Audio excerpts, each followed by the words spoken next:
I would just say overall that the work of the National Assembly has certainly kicked off in the sense of the settling in of the leadership of the uh, of the of the NAS. Usually, the question of who takes over the leadership of that body comes with a lot of trepidation, sometimes a lot of uncertainty. But as we saw this time around, the process was largely seamless. So, to that extent, I think we have something there to say, which is quite positive. And since the inception of that leadership, we've seen them manage the dynamics, particularly the dynamic between this government and the National Assembly, in a very, I would say, in a very responsible manner, because we haven't seen any issues that are likely to generate any conflicts between the two. And the question that leaves in the mouths of many Nigerians is that really the role of the legislature?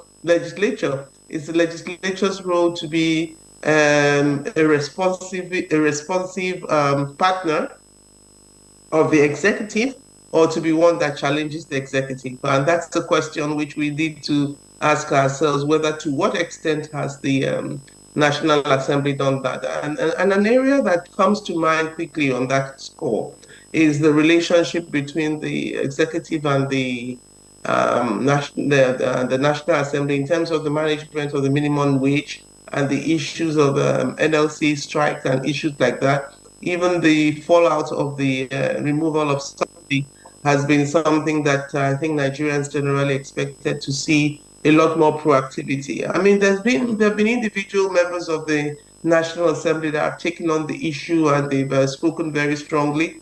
Recently, I think one of the honorable sisters from the Southeast was very confrontational about the issue of poverty.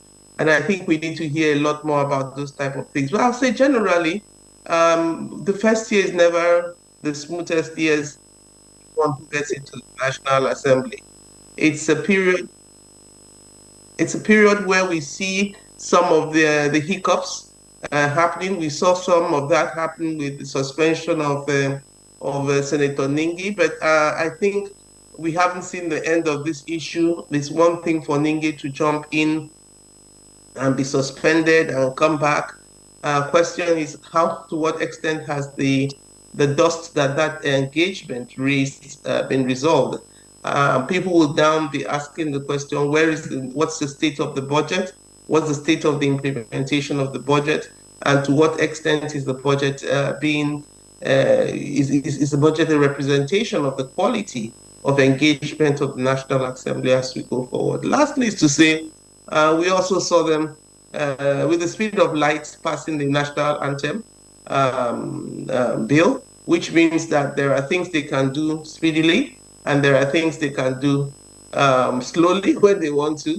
So it's a question of juggling.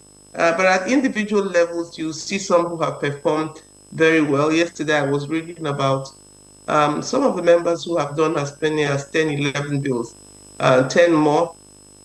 Sometimes the quality of the bill itself has to be raised. What is the content of the bill? It's not just putting forward a bill that is in itself the indication of a productive member of the House of Legislature. It's also, what is it about? What's the quality of that bill? Where is it directed at?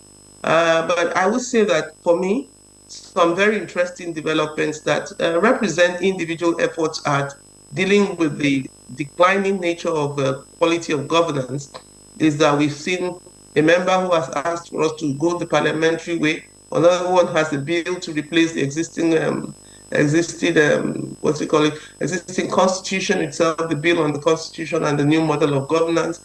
Some who have moved towards the adoption of the 2014 14 Confab report, and a variety of people who generally are speaking to the issue of restructuring. I think to that extent, we're beginning to see some quality of engagement, which is of keen interest to all of us. But I must say that in terms of what they're doing to alleviate the level of poverty, pain, and anger, and frustration, which has been thrown up by some of the policies of government, I think we still need to see a lot more happening in that direction. Thank you.